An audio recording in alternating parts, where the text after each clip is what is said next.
ಶುರು ಮಾಡೋಣ.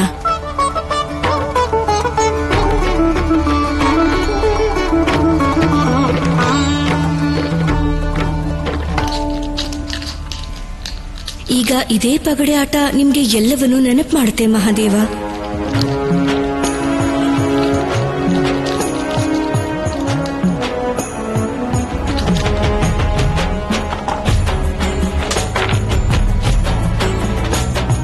ಶಿವ ಶಿವ ಶಿವ ಶಿವ ಶಿವ ಶಂಕರ, ಶಿವ ಶಿವ ಶಿವ ಶಿವ ಶಿವ ಶಂಕರ, ಶಿವ ಶಿವ ಶಿವ ಶಿವ ಶಿವ ಶಂಕರ, ಶಿವ ಶಿವ ಶಿವ ಶಿವ ಶಿವ ಶಂಕರ, ಶಿವ ಶಿವ ಶಿವ ಶಿವ ಶಿವ ಶಂಕರ, ಶಿವ ಶಿವ ಶಿವ ಶಿವ ಶಿವ ಶಂಕರ.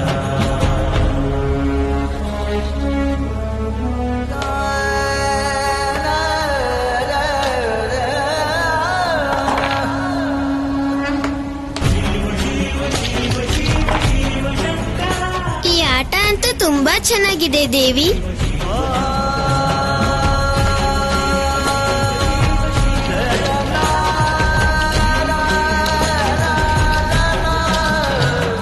ನೀವೇ ಗೆಲ್ತೀರಿ ಮಹಾದೇವ, ಯಾಕಂದ್ರೆ ಯಾವಾಗ್ಲೂ ನೀವೇ ಗೆಲ್ಲೋದು.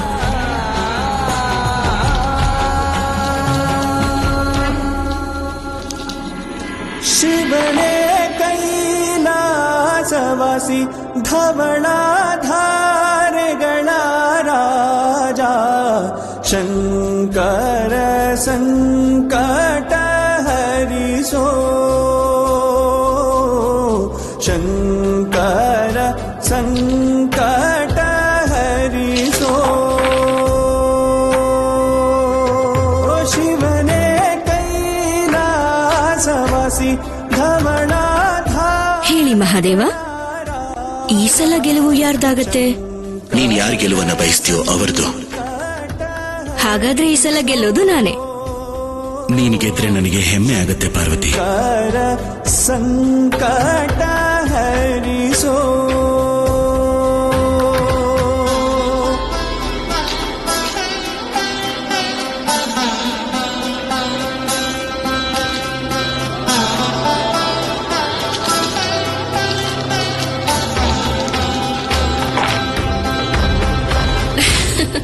ನೋಡಿ ಮಹಾದೇವ, ಈ ಸಲ ಕೂಡ ನೀವೇ ಗೆದ್ರಿ.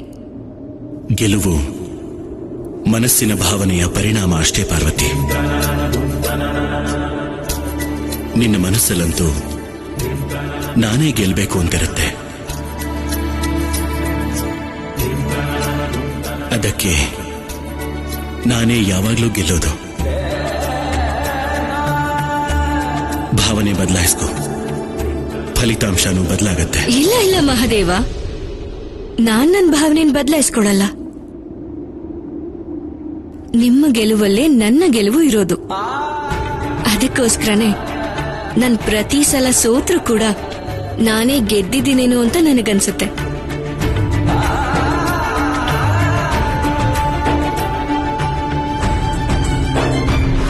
ನನ್ ಗೆದ್ಬಿಟ್ಟೆ ದೇವಿ.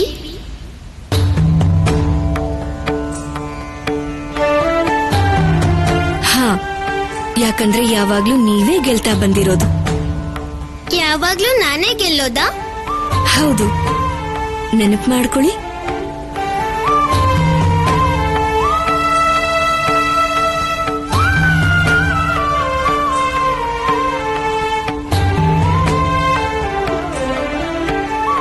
ಏನಾದ್ರೂ ನೆನಪಾಯ್ತಾ? ಹಾ, ನೆನಪಾಯ್ತು.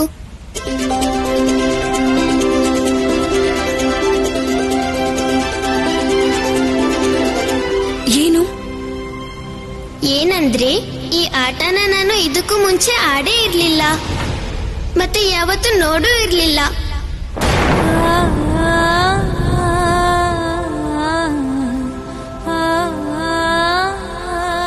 ನೀವ್ ಯಾಕೆ ಬೇಜಾರ್ ಮಾಡ್ಕೊಂಡಿದ್ದೀರಾ?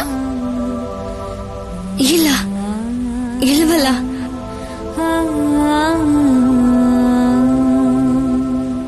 ನನ್ನಮ್ಮ ಹೇಳ್ತಿರ್ತಾರೆ, ಮುಖನೇ ಮನಸ್ಸಿನ ಸೂಚನೆ ಅಂತ.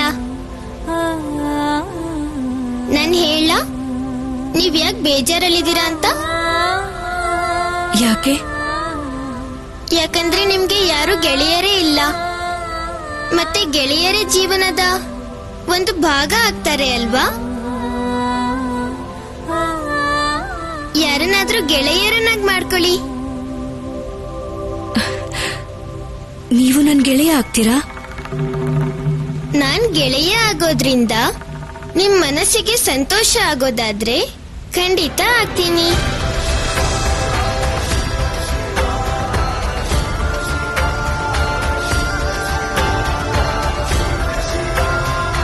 ಗೆಳತಿ,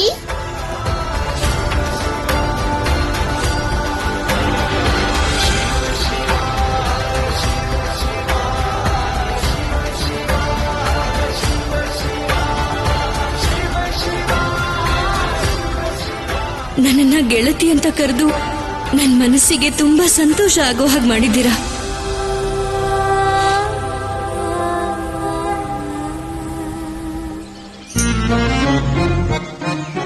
ಗೆಳೆಯ, ಗೆಳೆಯ, ಎಲ್ಲಿದ್ಯಾ ನೀನು? ಗೆಳೆಯ,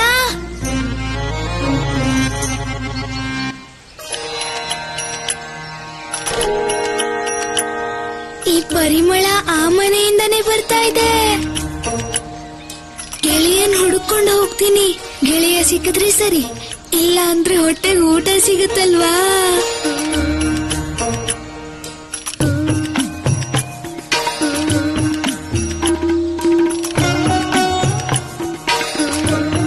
ನನ್ಗೆ ನನ್ ಗೆಳೆಯ ಶಿವ ಇಲ್ಲೇ ಇದ್ದಾನೆ ಅಂತ ಅನಿಸ್ತಾ ಇದೆ.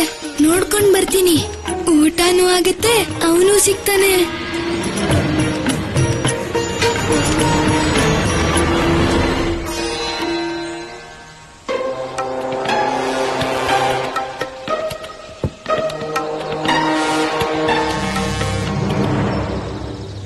ಇದೆಲ್ಲ ನಾನೇ ಮಾಡಿದ್ದು.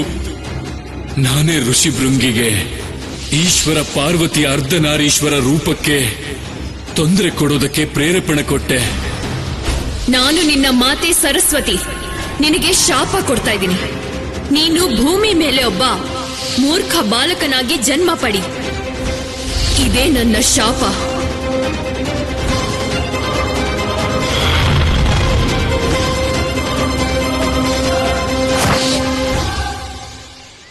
ಅರೆ ಅರೆ, ಯಾರಪ್ಪ ನೀನು?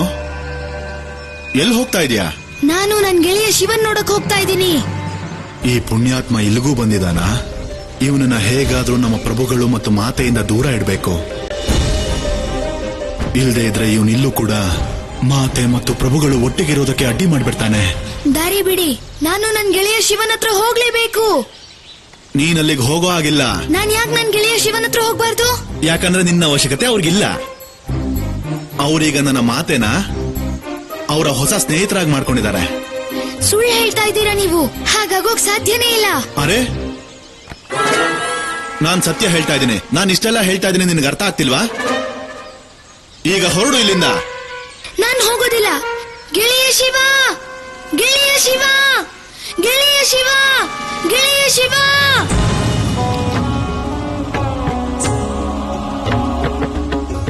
ನನ್ನನ್ನ ಯಾರಾದ್ರೂ ಕರೆದ್ರಾ? ಗೆಳೆಯ, ನೀವು ನಿಮ್ಮ ಆಟದ ಮೇಲೆ ಗಮನ ಕೊಡಿ, ಇಲ್ಲ ಅಂದ್ರೆ ನೀವು ಸೋತ್ ಹೋಗ್ತೀರಾ. ಆಯ್ತಾ ಸಮಾಧಾನ? ನಿನ್ಗೆ ಉತ್ತರ ಸಿಕ್ತಾ? ಇನ್ಮೇಲೆ ನಿನ್ ಗೆಳೆಯನಿಗೆ ನಿನ್ನ ಗೆಳೆಯ ಅಲ್ಲ. ಆಗ್ಲಿಂದ ಕರಿತಾನೆ ಇದೆಯಾ? ಬಂದ್ರ ಅವರು? ಈಗ ನೀನು ಅವ್ರ ಗೆಳೆಯ ಅಲ್ಲ ಅಂತ ಅರ್ಥ ಮಾಡ್ಕೋ, ಮತ್ತೆ ಹೊರಡು ಇಲ್ಲಿಂದ. ಅಪ್ಪ ಅಮ್ಮನ್ ಪ್ರೀತಿ ಕಳ್ಕೊಂಡೆ. ಒಬ್ಬ ಗೆಳೆಯ ಇದ್ದ, ಈಗ ಅವನು ಕಳ್ಕೊಂಡೆ. ಅಮ್ಮನ ಹತ್ರ ಹೋಗಿ ಶಿವನ್ ಬಗ್ಗೆ ಹೇಳ್ತೀನಿ. ಶಿವ ಯಾಕೆ ಹೀಗ್ ಮಾಡ್ದ?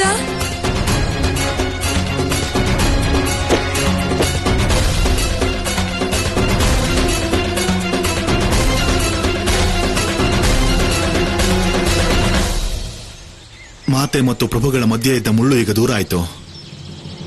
ಅಮ್ಮ, ಅಮ್ಮ, ಎಲ್ಲಿದ್ದೀರಾ? ಅಣ್ಣ ದೇವ, ಅಣ್ಣ ದೇವ, ನಾರಾಯಣ. ಮನೆಯಲ್ಲಿ ಯಾರೂ ಇಲ್ಲ. ಎಲ್ಲಿ ಹೋದ್ರು ಎಲ್ಲರೂ? ದೇವಿ ಅನಸೂಯ ದೇವ ಮತ್ತೆ ನಾರಾಯಣನ್ ಜೊತೆಗೆ ಹೊಸ ಬಟ್ಟೆಗಳನ್ನ ತಗೊಳ್ಳೋದಕ್ಕೆ ಹೊರಗಡೆ ಹೋಗಿದ್ದಾರೆ. ಹೊಸ ಬಟ್ಟೆನಾ?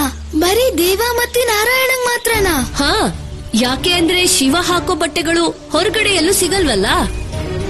ಮತ್ತೆ ನಾನು ನನಗ್ ಹೊಸ ಬಟ್ಟೆ? ದೇವಿ ಅನಸೂಯ ಅವರು ನಿನ್ ಬಗ್ಗೆ ಯೋಚನೆ ಮಾಡಿರಲ್ಲ ಮೂರ್ಖ.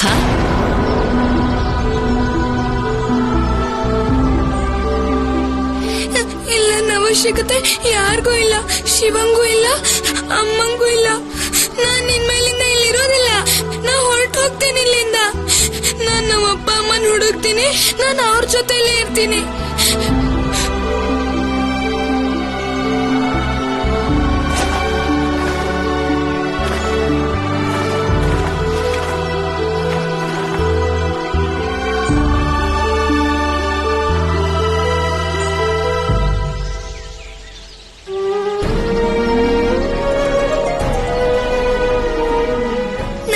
ಯಾರ ಅವಶ್ಯಕತೆನೂ ಇಲ್ಲ, ನಿನ್ನ ಅವಶ್ಯಕತೆನೂ ಇಲ್ಲ ಗೆಳೆಯ. ನಾನು ಹೋಗ್ತಾ ಇದ್ದೀನಿ.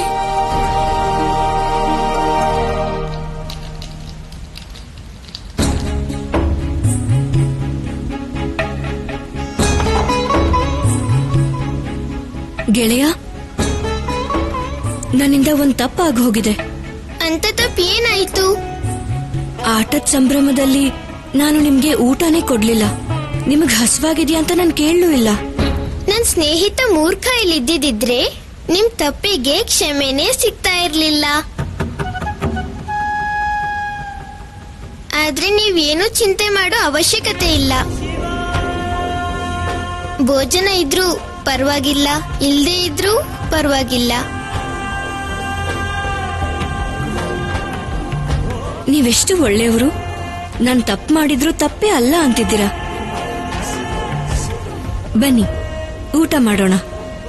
ಗೆಳತಿ, ನೀವ್ ಮಾಡೋ ಅಡಿಗೆ ತುಂಬಾ ರುಚಿಯಾಗಿರ್ಬೇಕು. ಊಟ ಮಾಡೋಕ್ಕೂ ಮೊದ್ಲೇ ಅದ್ ನಿಮ್ಗೆ ಹೇಗೆ ಗೊತ್ತಾಯ್ತು? ಪರಿಮಳದಿಂದ. ಪರಿಮಳ ಬಂದಿದ್ದಕ್ಕೆ ನಾನು ಇಲ್ಲಿಗೆ ಬಂದಿದ್ದು ಗೆಳತಿ. ಪರಿಮಳದಿಂದ ಏನಾದ್ರೂ ನೆನಪಾಯ್ತಾ? ಹಾ, ನೆನ್ಪಾಗ್ತಾ ಇದೆ.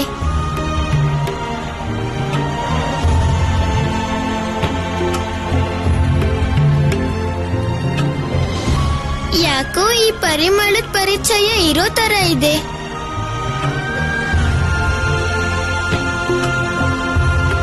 ಊಟ ಮಾಡಿದ್ರೆ ಪರಿಚಯ ಯಾಕಿದೆ ಅನ್ನೋದು ಕೂಡ ಅರ್ಥ ಆಗತ್ತೆ. ಬನ್ನಿ. ಇಲ್ಲ,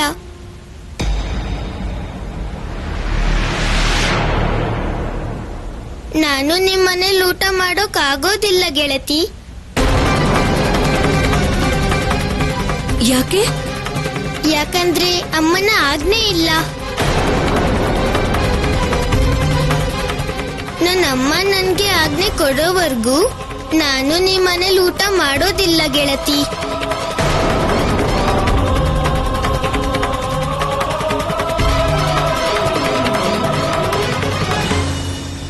ಆದ್ರೆ ಊಟ ಅನ್ನೋದು ಎಲ್ಲರ ಅವಶ್ಯಕತೆ ಅಲ್ವಾ? ಹಾಗೊಂದ್ ವೇಳೆ ನೀವು ನಿಮ್ಮ ಅಮ್ಮನಿಂದ ದೂರ ಏನಾದ್ರೂ ನಾನು ನನ್ನ ಅಮ್ಮನಿಂದ ದೂರ ಹೋಗೋದಿಲ್ಲ ಗೆಳತಿ.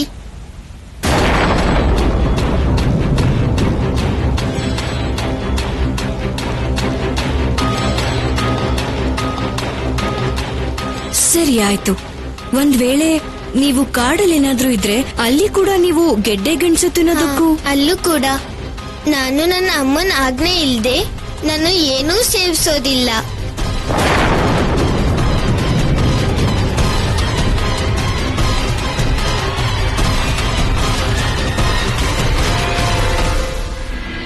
ನನಗೆ ನಿನ್ನ ಮೇಲೆ ಹೆಮ್ಮೆ ಇದೆ ಕಂದ. ನೀನ್ ಮತ್ತೆ ಸಾಬೀತ್ ಮಾಡ್ಬಿಟ್ಟೆ ನೀನು ನನಗೆ ಎಷ್ಟು ಒಳ್ಳೆ ಮಗ ಅಂತ. ಈಗ ಇಡೀ ಜಗತ್ತು ತಾಯಿ ಪ್ರಾಮುಖ್ಯತೆಯನ್ನ ನಿನ್ನಿಂದ ಕಲಿಯುತ್ತೆ.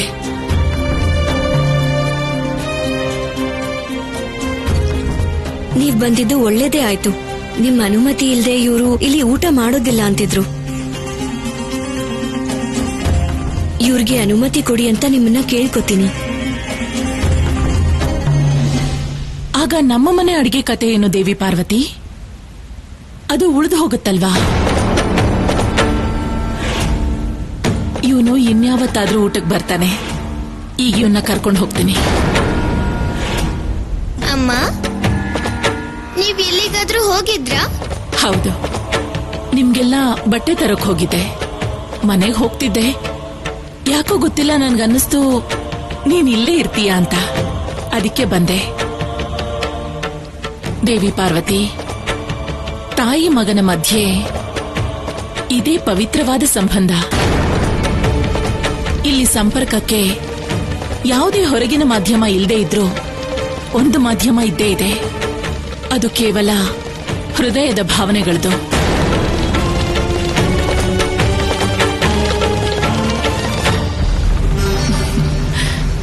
ಬಾ ಶಿವ.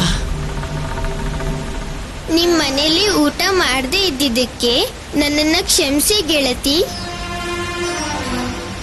ಏನು ತೊಂದರೆ ಇಲ್ಲ ಗೆಳೆಯ.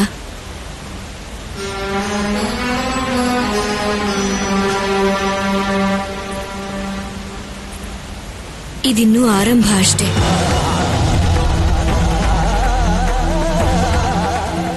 ಮತ್ತು ನಿಮ್ಮ ಪ್ರಯತ್ನಕ್ಕೆ ಇದೇ ಅಂತ್ಯ ದೇವಿ ಪಾರ್ವತಿ. ನನ್ನ ಮಕ್ಕಳನ್ನ ನೀವು ನನ್ನಿಂದ ದೂರ ಮಾಡಕ್ ಸಾಧ್ಯನೇ ಇಲ್ಲ.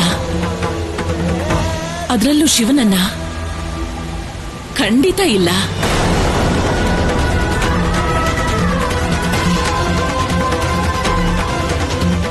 ಶಿವ ನನ್ನನ್ನ ಬಿಟ್ಟು ಎಲ್ಲಿಗೂ ಹೋಗೋದಿಲ್ಲ.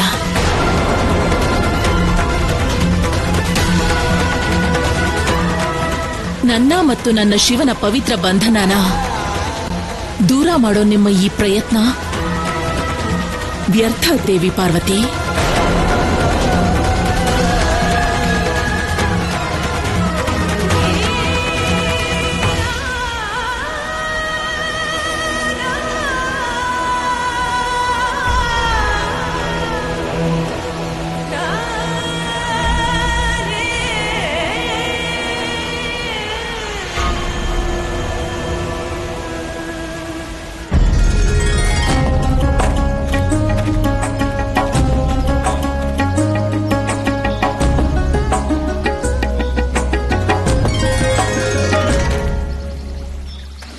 ಮತ್ತೆ ಈ ಉಡುಗೊರೆ ವಿಶೇಷವಾಗಿ ನಿಮಗೋಸ್ಕರ.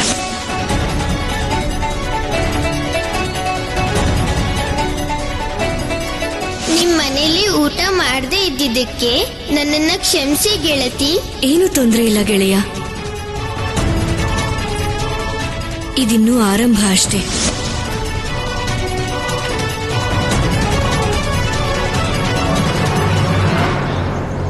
ಅಮ್ಮ,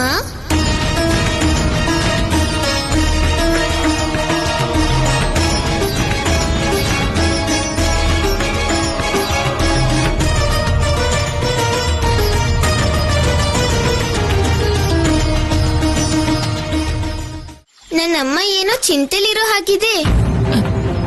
ಚಿಂತೆ? ಏನ್ ಚಿಂತೆ ಶಿವ? ಅದನ್ನ ನೀವೇ ಹೇಳ್ಬೇಕು ಅಮ್ಮ.